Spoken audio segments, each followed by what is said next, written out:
Nous, quand on avait un membre de la famille à l'époque qui réussissait l'entrée du concours à l'école normale, on célébrait pendant des semaines. Parce que c'était une personnalité. Il sortait en catégorie A2, etc., etc., etc. Donc il faut revoir le statut social de l'enseignant. Il faut le remettre à sa place. Et c'est pour cela que dans notre projet, non seulement il va falloir revoir les salaires à la hausse, il faut réviser les salaires des enseignants à la hausse. Je le dis et je répète, il faut réviser, revoir le salaire des enseignants à la hausse. Deuxièmement, pour le statut social de l'enseignant, nous avons décidé que si nous sommes en capacité, ou dès que nous serons en capacité de diriger ce pays, on construira des maisons d'astreinte pour les enseignants. Ce n'est pas normal que vous affectiez ou vous nommiez un directeur de CES, un proviseur, voire un enseignant dans une localité, surtout dans l'arrière-pays. Il arrive, il n'a même pas de maison décente à louer, même s'il avait de l'argent, il n'y a même pas. Il va donc avoir deux réflexes. Soit il se fond dans la nature et donc épouse la condition du paysage et ne se distingue plus, son statut social est ruiné, soit il va tout faire pour aller se loger dans la ville voisine ou la localité qui est voisine. Et du coup, comme conséquence, il y aura l'absentéisme, la difficulté pour se déplacer, pour aller dans son établissement, etc. Il faut remettre en place, construire des maisons d'astreinte. Cela veut dire que quand vous arrivez, la maison est là. Bien entendu, nous avons des expériences malheureuses par le passé où les bénéficiaires des maisons d'astreinte, avant de partir, détruisaient tout, arrachaient tout. Mais ça, ce n'est pas un problème, c'est facile à régler. Ce qu'on fait, c'est qu'à l'entrée, on coche tout ce qu'il y a. Et à la sortie, on coche tout ce qu'il y a ou tout ce qu'il n'y a pas. Et s'il y a des choses qui manquent, c'est vous qui allez... Non, c'est vous qui allez remplacer. Mais il faut que vous arriviez rassuré psychologiquement du fait que j'ai un logement décent qui m'attend. Je ne vais pas en détail dans les différentes primes. Je vais simplement, pour compléter ce volet sur l'enseignant et le statut de l'enseignant, dire que nous avons aussi des attentes élevées vis-à-vis des enseignants. Nous avons des attentes élevées. Nous pensons que l'enseignant doit être le premier à nous aider à combattre certaines pratiques inacceptables dans notre société. La corruption, les manipulations, le népotisme, le tribalisme et tout le reste. L'enseignant doit être attaché viscéralement à un certain nombre de valeurs éthiques fondamentales. N'oubliez pas que pendant longtemps aussi, les parents s'en remettaient aux enseignants pour beaucoup de choses. Excusez-moi, nous sommes des adultes, mais certaines pratiques dans les établissements scolaires d'enseignement que l'on voit, qui se répandent sur les réseaux sociaux, sont indignes de notre pays et ne reluisent pas le corps des enseignants quand on apprend que certains enseignants sont mêlés à cela. Heureusement, ce n'est pas vous tous. On ne va pas partir d'un cas pour généraliser. Mais ces cas-là existent. Ça ne doit pas exister. Ça ne doit pas exister. Si nous sommes dans un établissement, dans un village, une petite localité, une petite ville, tout le monde connaît l'enseignant. Après, on dit que tel élève, 2, 3, 4 sont tombés enceintes. L'enseignant connaissait quelque chose de ça. Ça n'est pas bien. Sans compter justement ce laxisme qui va jusqu'à laisser l'introduction des stupéfiants, tout ça dans les établissements scolaires. Nous savons tout ça, nous suivons. C'est extrêmement dangereux. Vous ne pouvez pas, vous êtes aussi des parents d'enfants. Vous ne pouvez pas croire que vous allez créer le chaos dans votre établissement scolaire et créer des îlots où vos enfants seront protégés. Ça n'existe pas. Si vous le faites, ça va détruire tout le monde, y compris vos propres enfants. Donc ce sont des responsabilités particulières. Vous allez avoir demain la responsabilité fondamentale et essentielle d'enseigner les humanités africaines à nos enfants. Nous tous aujourd'hui, on connaît Aristote, on connaît Hérodote, on connaît machin. Mais vous connaissez combien de vrais penseurs africains qui nous ramènent à notre propre histoire? Vous allez avoir cette responsabilité. Parce que notre conception du système d'enseignement est que c'est le moule. C'est le moule du citoyen de demain. Mais c'est aussi le moule du savant de demain. Ce n'est pas seulement le savant qui nous intéresse, c'est également le citoyen. Parce que vous pouvez être savant si vous n'êtes pas patriote. Si vous ne connaissez pas votre pays, si vous n'aimez pas votre pays, le résultat est catastrophique parce que votre science, vous pouvez la vendre n'importe où. Donc, il est important de mettre l'enseignant au cœur de cette affaire-là. J'ai entendu quelquefois et lu quelquefois des situations où on nous a dit que des parents s'offusquaient de ce que les enseignants exigeaient, que tel ou tel, que les élèves chantent l'hymne national avant d'entrer dans les salles de classe et tout. Ça va être obligatoire avec nous. Et si un parent ne veut pas qu'il aille scolariser son enfant dans le pays où il veut, mais s'il est Camerounais, il doit chanter l'hymne national. Il doit chanter l'hymne national. Et il doit même apprendre à le chanter dans les deux langues, français et anglais. C'est notre histoire. C'est celle que nous sommes en train de forger. C'est nous, ensemble, qui la construisons. Voilà très rapidement pour ce qui est de l'enseignant. J'ai dit donc décence vestimentaire, port de blouse obligatoire. J'ai entendu des gens dire qu'il faut une indemnité de blouse. Tu mets ta tenue de travail, tu vas avoir l'indemnité là-dessus pour comment? Port de blouse obligatoire. Pourquoi? Parce que vous aussi, les enseignants en particulier, si je ne veux pas stigmatiser, je vous demande pardon d'emblée, mais les enseignants femmes, bon, quand vous voyez les images de certains enseignants femmes, tu te demandes toi-même, tu cherches quoi? Bon. Après, vous dites que les enfants, les petits garçons, là, vous dérangent. Vous-même, vous avez fait comment? Donc, il faut la blouse, là. D'ailleurs, ça vous protège de la saleté, de la craie et de tout ça. Donc, ce n'est même pas quelque chose sur laquelle on doit insister. Si vous voulez que ce soit l'État qui vous mette à votre disposition les blouses, on va le faire. Mais il faut porter les blouses. Pendant les 1 heure ou 2 heures du cours, vous avez ça. Quand c'est fini, vous enlevez. C'est comme ça qu'il faut faire. Donc j'ai parlé du civisme. J'ai parlé du respect scrupuleux de l'éthique. Voilà des attentes spécifiques que nous avons vis-à-vis des enseignants.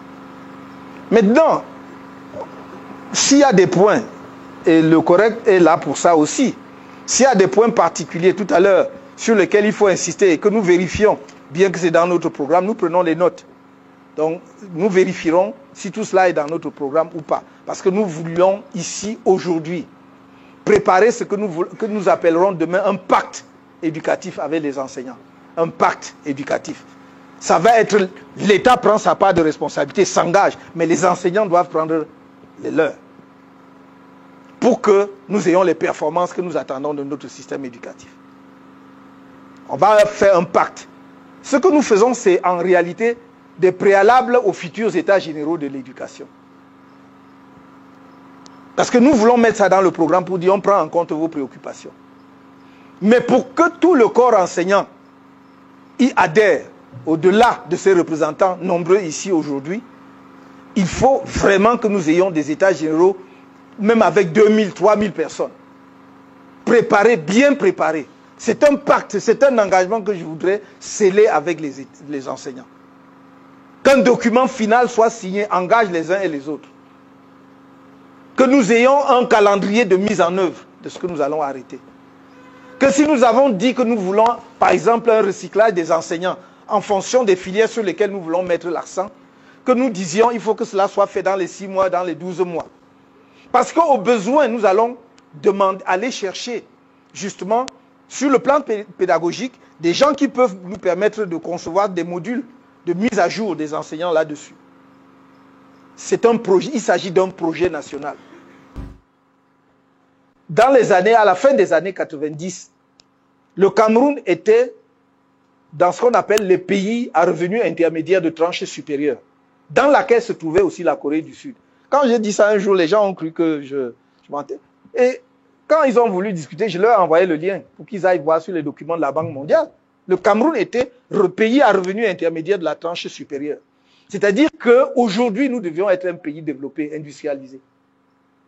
Donc, ça, c'est le système éducatif. Maintenant, le deuxième pilier, ce sont les élèves, le réceptacle.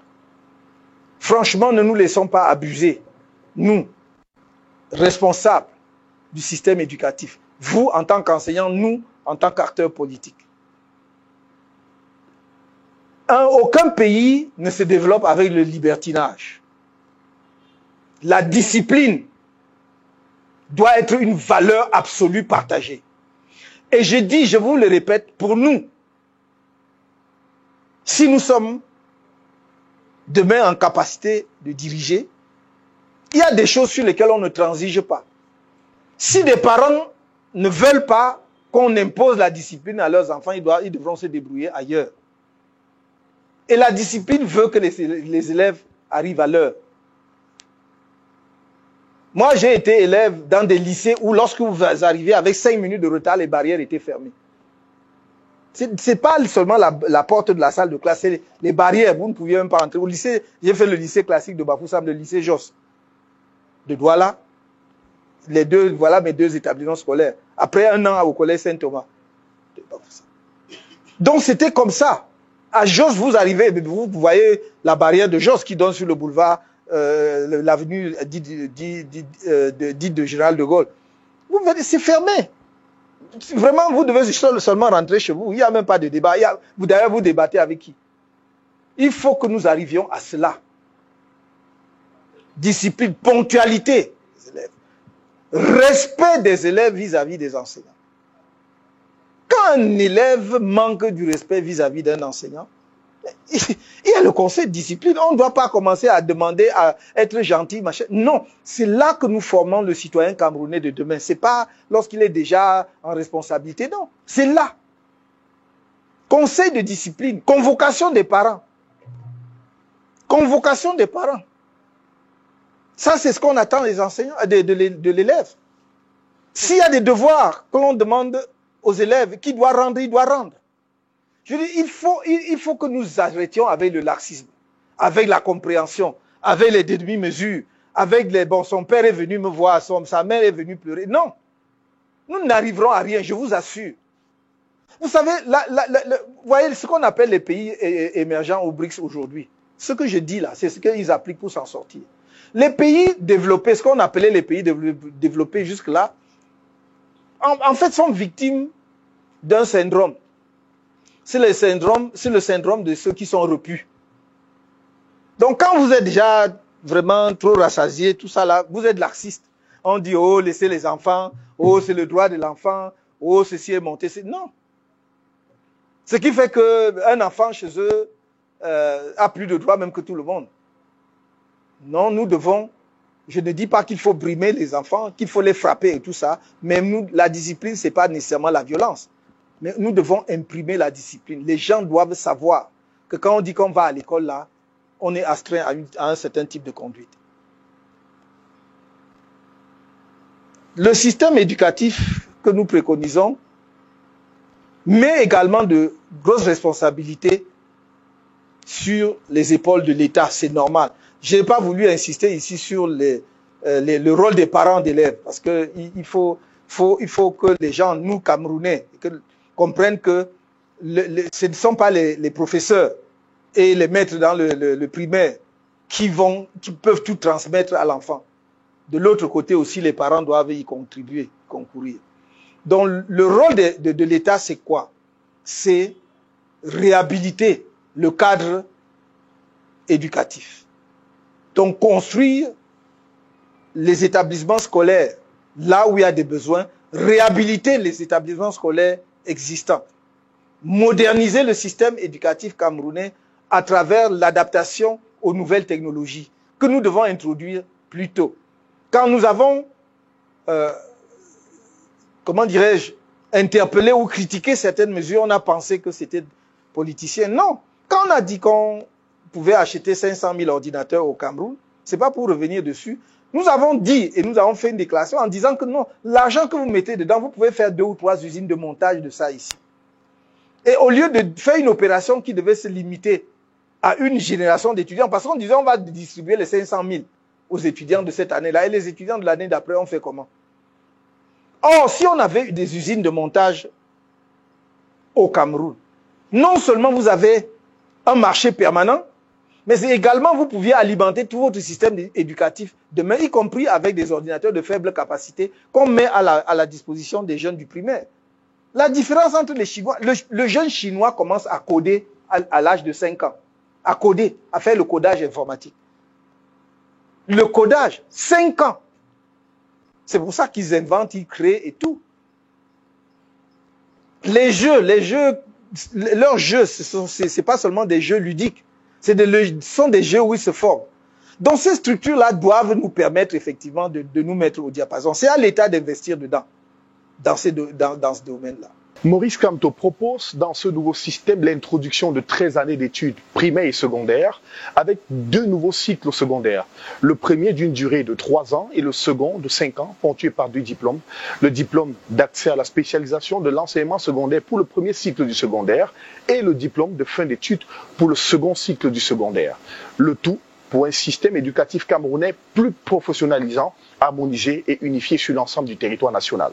Maintenant, s'agissant des programmes, il faut réarticuler, à notre avis, le système, le cursus, si vous voulez, d'enseignement au Cameroun. Nous voyons globalement un cursus sur 13 années. Nous voulons une réarticulation qui ramène le primaire à 5. Voilà. Et il y aura un premier cycle du secondaire avec 3 années et un deuxième cycle du secondaire avec 5 années. J'explique. Nous voulons alléger, simplifier et j'allais dire supprimer un certain nombre de diplômes. C'est-à-dire le CEP, le BEPC, le probatoire, le baccalauréat. Je crois que c'est 4 maintenant. Nous voulons ramener à 2 diplômes. Le premier cycle qui va du primaire à la fin du premier cycle du secondaire, c'est un total de 8 ans.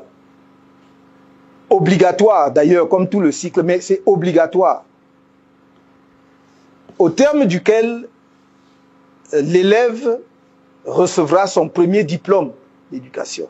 On appelle ça diplôme d'accès à la spécialisation de l'enseignement secondaire. Je suis favorable à cela, j'ai discuté longuement avec des enseignants, parce que d'abord ça élève le niveau des Camerounais lorsqu'ils vont entrer dans le circuit de production. C'est-à-dire qu'aujourd'hui on vous donne le CEP. Mais le CEP, quels sont encore les concours ou le secteur privé, les secteurs privés qui vont vous demander à vous recruter avec le CEP? Il n'y en a plus. Ça sert donc à quoi de donner un CEP, c'est-à-dire d'avoir un diplôme que vous mettez en poche qui ne correspond à rien? Parce que même lorsqu'on vous dit sur le papier que le concours, c'est un concours avec le niveau de CEP, vous savez très bien, vous comme moi, que ce sont des gens qui ont le baccalauréat qui viennent faire ce concours-là. Donc, nous disons, il faut effectivement un cycle de 8 ans au terme duquel le jeune Camerounais a son premier diplôme. Et ce diplôme est valorisant, ce diplôme est valorisé. Il a un niveau, effectivement, que même s'il interrompait, d'aventure il interrompait ses études là-bas, il aura un niveau qui lui permette effectivement, même en exerçant une activité professionnelle autonome, il aura un niveau qui lui permet de mieux se déployer. Le deuxième donc, diplôme, qui intervient après les 8 ans et qui dure 5 ans, donc qui est le diplôme d'accès à l'enseignement supérieur, ou bien, je crois, voilà, diplôme de fin d'études secondaires qui permet l'accès aux universités, à l'enseignement supérieur, dure donc 5 ans. Et ça remplace à la fois le probatoire et le BEPC, et le bac, pardon, et le baccalauréat. Donc, ce qui fait que l'élève, sur ces 2 segments, se concentre. Si pour une raison ou pour une autre, il voit qu'il ne va pas aller jusqu'au bout du deuxième diplôme, et s'il interrompt après le premier diplôme, il aura quand même un niveau, s'il veut présenter un concours, il peut le faire. S'il veut aller dans le secteur privé, il aura un niveau qui lui permet de donner satisfaction à son employeur. Et s'il veut s'installer à son propre compte, il aura un niveau qui lui permet de s'insérer dans la vie économique active. il ne s'agit pas comment dirais-je, de diminuer ou de dégrader ou de dévaloriser le niveau de l'enseignement, le contenu, les contenus, et je pense que peut-être on projettera tout à l'heure pour montrer ce qu'il y a dans les contenus, seront globalement les mêmes, mais réaménagés avec un accent sur les disciplines scientifiques et technologiques, et puis dès le départ aussi avec un accent vraiment sur l'enseignement de l'histoire du Cameroun, l'enseignement des humanités africaines, l'histoire de l'Afrique et des choses comme ça. Voilà ça. Ah, sinon, globalement, on va juste enlever les matières superflues qui ne sont pas nécessaires pour donner en fait un poids plus important aux matières scientifiques et technologiques. Voilà ce que nous proposons et nous aimerions vous entendre là-dessus aussi. Si ça correspond à vos préoccupations, tant mieux. Si ce n'est pas le cas, on va en débattre et on voit quelle est la meilleure option. Mais nous pensons qu'avec ça, c'est bien. Les objectifs, c'est l'employabilité et l'auto-employabilité dès la fin du premier cycle, donc du cycle du premier diplôme dont j'ai parlé tout à l'heure. Et aussi embrasser l'enseignement supérieur pour des formations courtes ou des formations plus longues. S'agissant de contenu, j'ai dit les humanités africaines et les sciences sociales. Il faut les enseigner. Vraiment, il est anormal que ce soit les autres qui nous disent ce que nous devons apprendre sur notre propre histoire. Et pourtant, il y a des Africains qui ont fait des travaux scientifiques incommensurables. J'ai parlé tout à l'heure d'Anta Diop, mais on peut parler aussi de ses disciples qui ont suivi, qui ont produit énormément. Des travaux scientifiques qui n'ont jamais été contestés. On a voulu dénigrer Cheikh Anta Diop dans les années, lorsqu'il a soutenu sa thèse, notamment sa thèse de 1960. Et lorsqu'il fait le congrès du Caire en 1974 sur les origines africaines de l'Égypte pharaonique, et montre effectivement qu'on doit tout à cette partie, mais que l'essentiel des pharaons était noir, on a contesté au Caire. Mais personne, c'est-à-dire on a contesté sur le plan du discours idéologique, mais pas sur le plan scientifique. Personne n'a jamais battu en brèche ces travaux. J'ajoute même qu'au Caire, les vidéos existent, vous pouvez voir, il a dit, je demande 1 centimètre carré ou bien 1 millimètre carré de la peau de Toutankhamon. Et comme il avait le laboratoire de carbone 14 à Dakar, je vais vous montrer à travers le taux de mélanine que c'était un noir. Il n'a jamais fait. Donc ce n'est pas contestable. C'est simplement que nous vivons en fait sous la dictature de l'histoire des vainqueurs depuis 5 siècles. Il faut bien comprendre cela, ce n'est pas autre chose. C'est qu'il y a une partie du monde qui a dominé le monde et qui a diffusé sa perception du monde. Je vais vous dire une chose. En Chine, la religion des Chinois, c'est leur histoire. La religion des Chinois, c'est leur histoire. Et c'est pour cela que quand les gens disent qu'ils veulent s'attaquer à la Chine, je leur dis, préparez-vous bien. Parce que le Chinois, où qu'il soit dans le monde, sait d'où il vient. Et ce que les autres lui ont fait.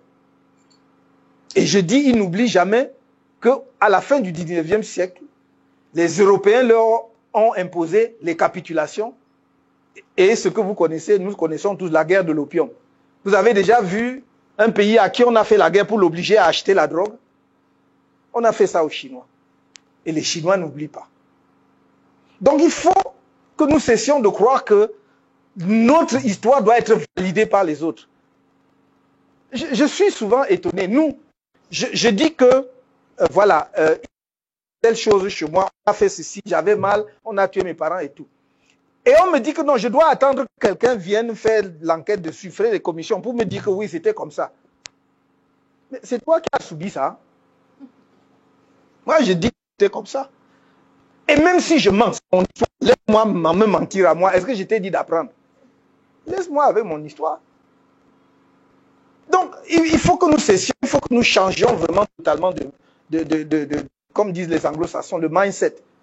Construisons notre pays. Je termine ce point en disant, oublie, il y a ce qu'on appelle le roman national, qui ne correspond, qui n'épouse pas nécessairement les faits historiques. C'est-à-dire qu'on embellit à un moment donné l'histoire, parce qu'on veut rassembler et construire une nation.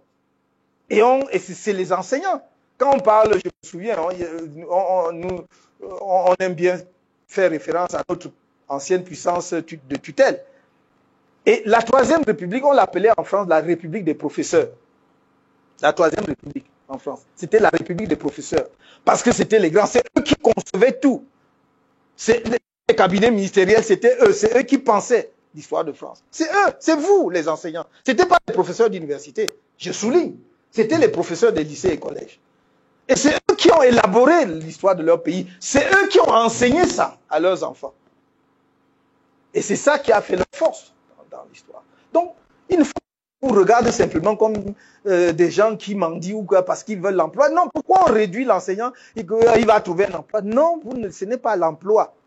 C'est le rôle que vous jouez dans la construction du Cameroun de demain. Si on perçoit l'enseignant de cette façon-là, on n'a même pas beaucoup d'efforts à faire pour dire qu'il faut revaloriser à la fois votre statut et votre rémunération.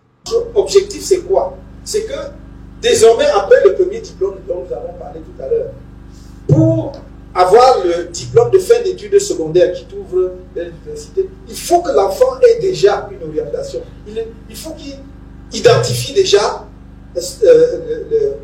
vers où va son inclination. Qu'est-ce que j'aimerais faire? Je suis plus à l'aise dans les matières scientifiques, technologiques, je suis plus... Et sachant que demain, la proportion va être inversée, comme je vous ai dit tout à l'heure. Moi, quand j'étais étudiant ici, en Boakele, la faculté de lettres était la faculté la plus surpeuplée. Donc, où il y avait le plus grand nombre d'étudiants. Demain, ça va être l'inverse.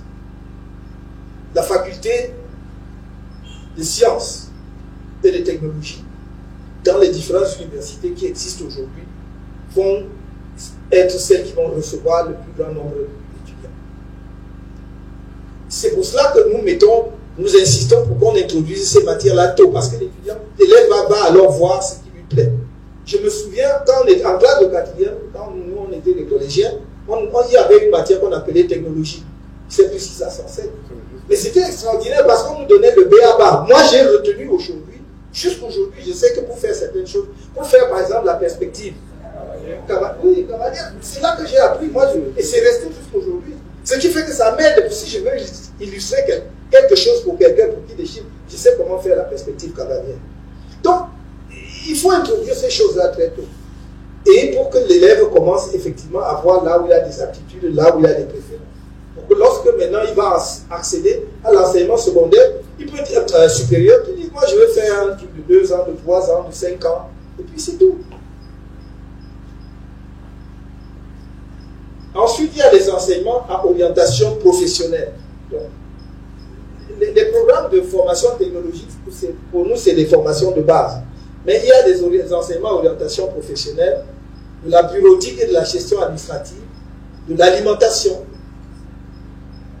des beaux-arts. Aujourd'hui, on parle beaucoup d'architecture de l'intérieur. Généralement, les gens se débrouillent, mais il faut que ce soit plus professionnel. Si vous voyez, il y a des milliardaires. Moi, je connais un pays comme le Nigeria. Si vous voyez, même sur les réseaux sociaux, vous pouvez trouver ce que gagnent les architectes d'intérieur. Parce que la classe supérieure veut que sa demeure, son intérieur, fasse la différence. Et il est prêt à payer ce qu'il faut. Et ça, au lieu que ce soit de la débrouillardise, parce que bon, ma tante sait un peu faire les rideaux, je suis allé apprendre là-bas. Il faut vraiment que ce soit à l'école. L'on professionnalise. Donc il y a les beaux-arts, l'industrie de la mode, de la vente, de la beauté et du bien-être. La vente. Vous connaissez toujours ma fameuse boutade. J'ai dit, la vente, ici quand vous ouvrez un magasin, à plus forte raison une boutique, vous allez chercher vos cousines, vos nièces, ou vos filles. Vous les mettez, mais à aucun moment vous ne leur avez jamais enseigné ou appris comment on accueille un client. Donc quand vous arrivez même, elle se dit que c'est la boutique de mon frère, c'est même pas, tu veux même quoi? N'est-ce pas, tu es en train de vendre, tu dois faire en sorte que quelqu'un qui entre dans ta boutique laisse l'achat avant de sortir. Donc tu dois avoir justement le talent qu'il faut pour l'amener à dépenser son argent. Et c'est pour cela que je disais, comme les jeunes Camerounais, là, nous les Camerounais, ils sont très chauds. Quand ils vont dans les magasins en Europe, là, quand ils entrent dans le magasin, ils voient la vendeuse, elle a le sourire jusqu'aux oreilles, ils croient que c'est pour lui. C'est l'argent là, on peut plus acheter quelque chose. Parce que c'est avec ça qu'il a son salaire, elle qu'elle a son salaire à la fin du mois. Donc c'est la vente. On doit former des gens à la vente. à la beauté, aux soins de bien-être, la manutention et la logistique, l'hôtellerie, le tourisme, les bénisseries. Parce que vous aurez ensuite des instituts qui forment au diplôme peut-être de l'hôtellerie, du tourisme. Mais c'est lorsque l'enfant a été en contact de manière introductive à cette discipline qu'il peut dire, ah ça m'intéresse. Je vais donc aller approfondir dans un institut qui forme en hôtellerie. Les bénisseries et l'artisanat, la construction et le bâtiment, l'agriculture, l'horticulture et le paysage. Donc voilà. En ce qui concerne la méthode, l'évaluation pointue des besoins en formation et des métiers à couvrir pour un fonctionnement optimal de l'économie, à la fois à l'échelle nationale et à l'échelle des entités fédérées. Parce que je n'ai pas fait le mystère de ce que nous, on est favorable au fédéralisme, dont nous réfléchissons dans cette optique. J'ai parlé tout à l'heure des investissements qui incombent à l'État. Donc il faut des investissements vraiment intensifs et qu'il va falloir procéder, notamment dans les domaines scientifiques et technologiques. Ça coûte de l'argent. Mais nous savons aussi qu'on peut effectivement arriver à diminuer les coûts. Je vous donne un exemple. Si nous avons beaucoup de gens ici au Cameroun, même à Douala, des entreprises qui font dans le plastique. Vous connaissez tous comme moi ce qu'on appelle les Lego. Les Lego, c'est les petits jeux pour les enfants. Les mamans connaissent très bien ça. Dans nos écoles maternelles, c'est ça qu'il faut mettre à la disposition des enfants très tôt. Pourquoi? Parce que quand l'enfant a les Lego, les études pédagogiques montrent que son esprit travaille à la conception des choses, à la fabrication des choses. Parce que chez nous, dans la formation traditionnelle, ce sont des périodes où l'enfant, il est dans la pure abstraction. Parce qu'on lui enseigne des mots, des concepts. Mais si vous dites, voilà des Legos, par exemple, pour faire une maison, il va faire sa maison peut-être n'est pas bien tenue. La maîtresse ou le maître ou l'instituteur va lui montrer que c'est comme ça. C'est quelque chose qu'il a gagné. Ce sont des âges où on commence à fixer les choses très tôt. Mais ces Legos, au lieu de les importer, nous pouvons les faire fabriquer par nos entreprises qui, à Douala, font du plastique parce que c'est une question de mots. Si vous leur dites de fabriquer, ça est de livrer à l'ensemble des établissements scolaires camerounais. Vous créez des emplois, vous créez de l'économie, mais en même temps, vous réglez un problème sur le plan pédagogique qui est fondamental. Donc, pareil, ces investissements, nous pouvons diminuer les coûts quand nous parlons des bénisseries, quand nous parlons des tas de choses, parce qu'il y a beaucoup de choses que nous pouvons faire avec le bois que nous avons en abondance dans notre pays et mettre à la disposition des Camerounais. Songez par exemple, nous quand on était jeunes, les règles, on appelait les règles des 6 mètres ou des camèches, je ne sais plus quoi. Il y avait des règles avec des traits dessus. Oui, voilà, merci, les règles graduées. Voilà. Pourquoi est-ce qu'on importe les règles graduées au Cameroun? Expliquez-moi.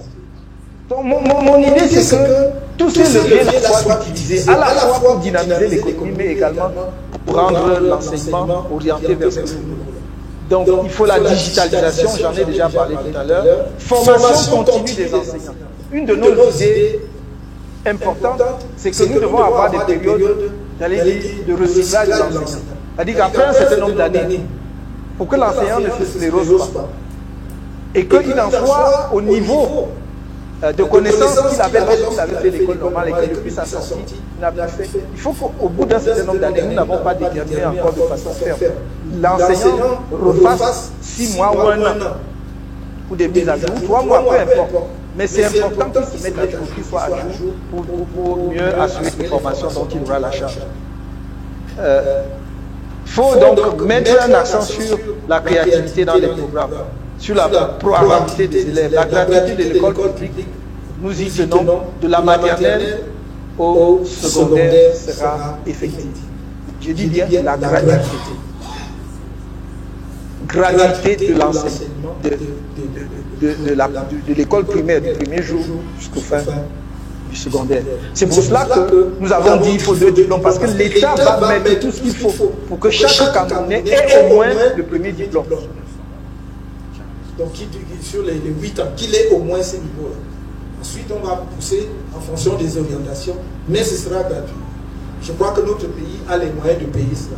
Surtout que le résultat est extraordinaire parce que les conséquences ou l'impact sur l'économie, vous verrez ça après 5 ou 10 ans, ça va être extraordinaire. Les frais des associations des parents d'élèves et des enseignants seront supprimés. Donc voilà ce que nous préconisons.